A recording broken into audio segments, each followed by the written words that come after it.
को लेकर जांच एजेंसियां अलर्ट पर हैं। एक एक करके कई चौंकाने वाले खुलासे सामने आ रहे हैं। कहां तक पहुंची है ब्लास्ट की जांच, देखिए इस रिपोर्ट में। एनएसजी की एंट्री। आखिर हिंदुस्तान के सबसे सुरक्षित इलाकों में से एक इजराइल एम्बेसी के पास ये धमाका हुआ कैसे? आखिर ब्लास्ट का मकसद क्या था? कैसे रची गई साजिश? इन सवालों का जवाब अब देश की जांच एजेंसियां तलाशने में जुटी हुई हैं। बम भले ही कम तीव्रता का हो, लेकिन जो अब तक सबूत मिले हैं वो चौंकाने वाले हैं। सूत्रों का कहना है कि बम को देखकर लग रहा है कि प्रोफेशनल ने तैयार किया है, जिसे बम बनाने की बाकायदा ट्रेनिंग दी गई है।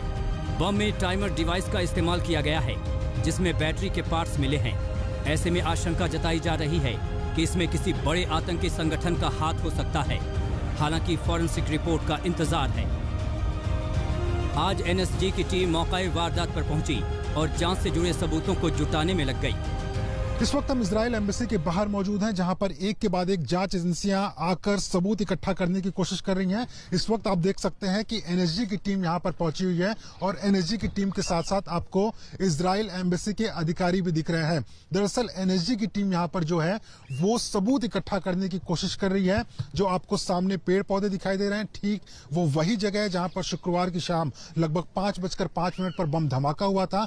और जांच एजेंसियों को इस बात का अंदेशा है कि कहीं न कहीं इन झाड़ियों में ही वो सबूत छुपे हो सकते हैं। घटना स्थल से कई अहम सुराग मिले हैं, जिनकी कड़ियों को जोड़ने की कोशिश की जा रही है। एक लाल रंग का दुपट्टा है जो कि आधा जला हुआ है, जिसे लेकर जांच की जा रही है। इजरायली दूतावास से महज 150 मीटर पर जब बम धमाका हुआ तो आनन फानन में स्पेशल सेल की टीमें मौका वारदात पर पहुंची। मौका वारदात पर बम में इस्तेमाल चीजें बिखरी पड़ी हुई थी और साथ में पड़ा हुआ था एक लाल दुपट्टा जो लिपटा हुआ था और आधा जला हुआ था। स्पेशल सेल की टीम ने उस लाल दुपट्टे को अपने कब्जे में ले लिया और फिलहाल छानबीन कर रही है। अभी तक इस दुपट्टे के रहस्य से पर्दा नहीं उठ पाया है। इसके अलावा कोल्ड ड्रिंक की बोतल के टुकड़े मिले हैं। वहीं जिंदल हाउस के सामने जहां धमाका हुआ है वहां सीसीटीवी नहीं था। वहीं इसके बगल में 2 जगह का सीसीटीवी खराब है। ऐसे में शक है कि धमाके से पहले इलाके की पूरी तरह से रैकी की गई। आशंका जताई जा रही है कि कोई चलती गाड़ी से केन बम फेंककर फरार हो गया। धमाके का मकसद तबाही मचाना नहीं बल्कि सनसनी फैलाना था। लेकिन जिस तरह से अब तक सुराग मिल रहे हैं उससे साफ है कि ब्लास्ट तैयारी के साथ किया गया, जिसमें बाकायदा ट्रेनिंग के लिए दहशतगर्द शामिल थे।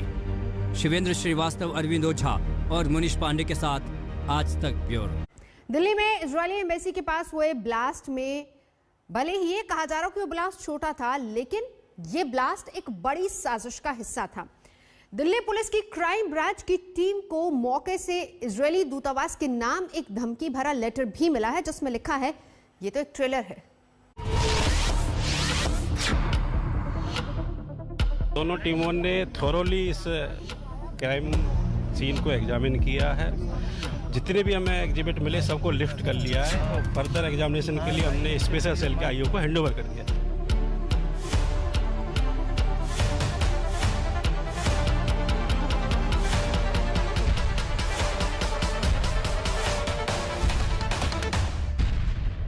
हम लोग केस रजिस्टर कर लिया है। स्पेशल सेल इन्वेस्टिगेट कर रहा है। दिल्ली के वीवीआईपी इलाके में इजरायली दूतावास के पास बम धमाका भले ही मामूली था, लेकिन इसकी साजिश मामूली नहीं थी। सूत्रों के मुताबिक इस ब्लास्ट के लिए जिस बम का इस्तेमाल किया गया उसे एक अनुभवी प्रोफेशनल ने तैयार किया। जिसने बम तैयार किया उसे आईईडी तैयार करने की ट्रेनिंग दी गई होगी। जांच एजेंसियों को घटना स्थल से ड्राई सेल बरामद हुए हैं, यानी धमाके के लिए टाइमर का इस्तेमाल किया गया था। आशंका यह भी जताई जा रही है कि धमाके के लिए मिलिट्री ग्रेड विस्फोटक यानी सेना में इस्तेमाल होने वाले विस्फोटकों का इस्तेमाल हुआ। ये सारे सबूत इशारा करते हैं कि धमाके को किसी एजेंसी या प्रोफेशनल संस्था ने अंजाम दिया। एनएसजी के फॉरेंसिक एक्सपर्ट्स ने धमाके वाली जगह से बम के सैंपल लेकर जांच के लिए राष्ट्रीय बम डेटा सेंटर भेज दिया है।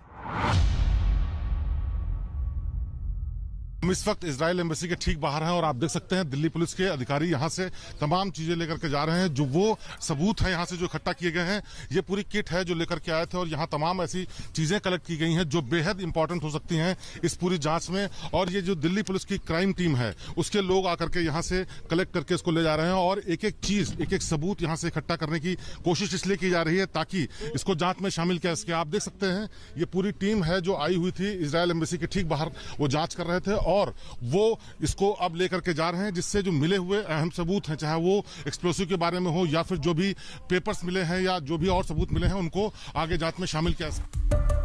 जैसे जैसे जांच आगे बढ़ रही है, इसके तार सोची समझी साजिश से जुड़ रहे हैं। इससे जांच एजेंसियों को शक है कि घटना को अंजाम देने वालों ने इस जगह की रेकी की थी, क्योंकि जिस जगह धमाका हुआ है उस जगह लगा सीसीटीवी काम नहीं कर रहा। आसपास के कुछ और सीसीटीवी भी खराब हैं। पर यह धमाका हुआ जिंदल हाउस के ठीक सामने फुटपाथ पर।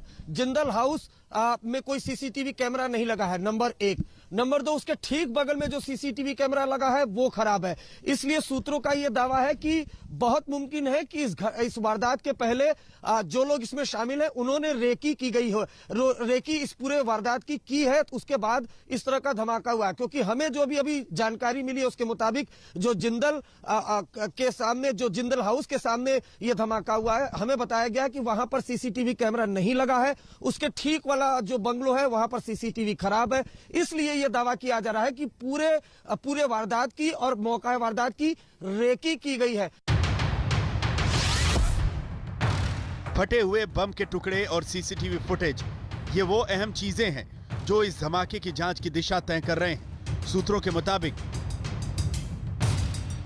पुलिस को एक सीसीटीवी फुटेज से 2 लोग ब्लास्ट वाली जगह पर एक कैब से उतरते दिख रहे हैं। एक अन्य सीसीटीवी में दोनों संदिग्ध पैदल ही ब्लास्ट वाली जगह की तरफ जा रहे हैं। स्पेशल सेल ने उस कैब ड्राइवर को भी ढूंढ लिया है जिसने संदिग्धों का स्केच बनवाया है। पुलिस आसपास के लोगों से भी पूछताछ कर रही है। आज तक ने भी घटना स्थल के पास रहने वाले कुछ लोगों से बातचीत की। So at around 5 o'clock in the evening yesterday, we heard a very big sound, as if the whole world is, I don't know, I can't explain it. It was very loud. So panic set in. We were resting in our bedroom and we went up.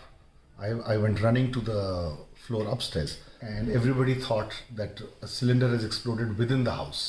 We didn't know where the sound had come from. So then we went to the corner of the roof and I saw this lot of smoke coming out of this next door house, which is on the left of the Israel embassy, which is Jindal house.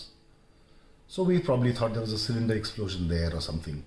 Then got to know that there was a bomb explosion. Israeli embassy के पास हुए इस धमाके को शुरुआत में Delhi police ने किसी की शरारत होने का शक जताया था, लेकिन अब 2 बातें एकदम क्लियर हो चुकी हैं। पहली बात ये कि ये ब्लास्ट आतंकी घटना है और दूसरी ये कि इस ब्लास्ट का निशाना इजरायली एम्बेसी थी और ये बात इजरायली राजदूत ने साफ शब्दों में कह दी। Yes, as I said, that is our assumption as of now, and we refer to it as a terror attack against the Israeli embassy. Israeli दूतावास के पास हुए धमाके को जांच एजेंसियां हल्के में नहीं ले रही। क्या पता ये वाकई किसी बड़े आतंकी हमले से पहले एक छोटा सा ट्रेलर हो। गीता मोहन और शिवेन श्रीवास्तव के साथ अरविंद ओझा, दिल्ली आज तक। इजरायल दूतावास के बाहर हुआ बॉम्ब ब्लास्ट किसी आतंकी साजिश का नतीजा था और इसका निशाना इजरायल का दूतावास ही था जिसके पास यह धमाका हुआ। लेकिन इजरायल के दूतावास को कौन और क्यों निशाना बनाना चाहता है, इसी सवाल से जुड़े कई सबूत जांच में सामने आए जो इस धमाके में ईरान के हाथ होने का शक जताते हैं।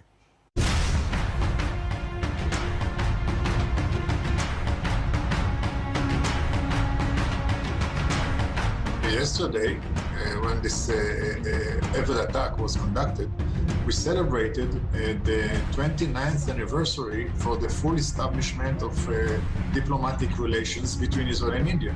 Exactly yesterday. 29 years of thriving and growing relations between Israel and India. We just celebrated yesterday, so it might not be a coincidence. ये धमाका वाकई संयोग नहीं था, बल्कि सोची समझी साजिश थी। लेकिन ये साजिश किसने रची, इसका सबूत भी जांच एजेंसियों को धमाके वाली जगह से मिला है। इसका कनेक्शन सीधे ईरान से जुड़ रहा है।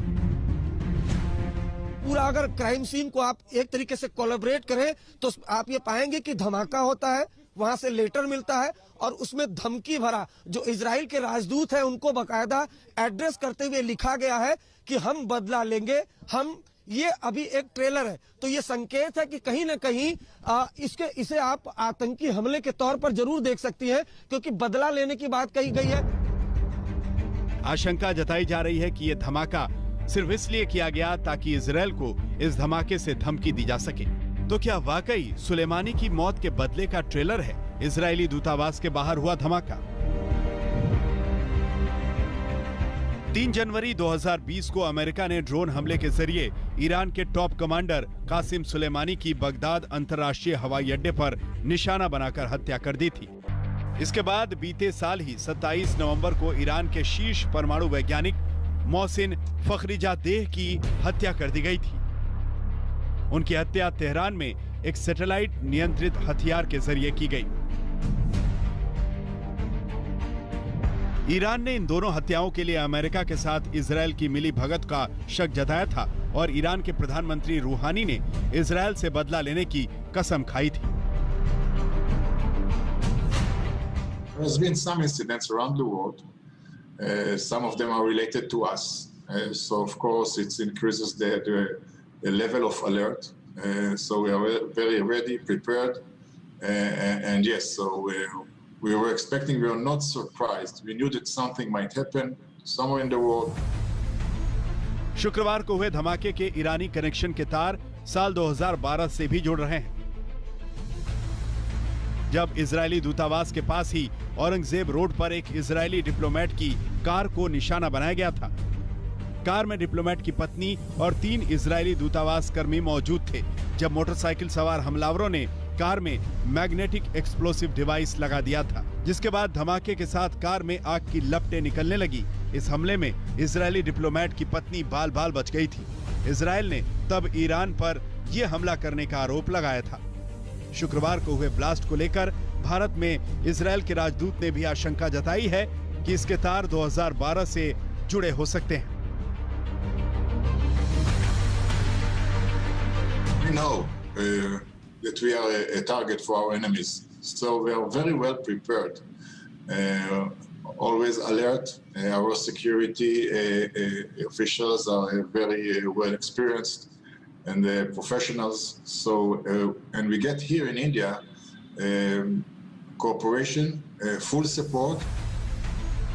भारतीय जांच एजेंसियां अलग अलग एंगल से इस धमाके की जांच कर रही हैं, लेकिन इजरायल इस धमाके में ईरान के संगठनों का हाथ होने को लेकर श्योर है। इजरायल की खुफिया एजेंसी मोसाद ने इस धमाके को ईरानी कुर्द फोर्स और ईरान की रिवोल्यूशनरी गार्ड्स फोर्स की साजिश बताया है। खबर तो यह भी है कि मोसाद की टीम भी इस धमाके की जांच के लिए भारत आ सकती है। फिलहाल यहाँ रुकेंगे एक ब्रेक के लिए। आज तक पर खबरों का सिलसिला लगातार जारी है, देखते रहिए। नमस्कार, मैं हूं अंजना ओम कश्यप। हमें उम्मीद है ये वीडियो आपको पसंद आया होगा। लेटेस्ट खबरों के लिए यूं ही देखते रहिए आज तक, और इस वीडियो के पसंद आने पर लाइक, शेयर एंड सब्सक्राइब करना ना भूलें।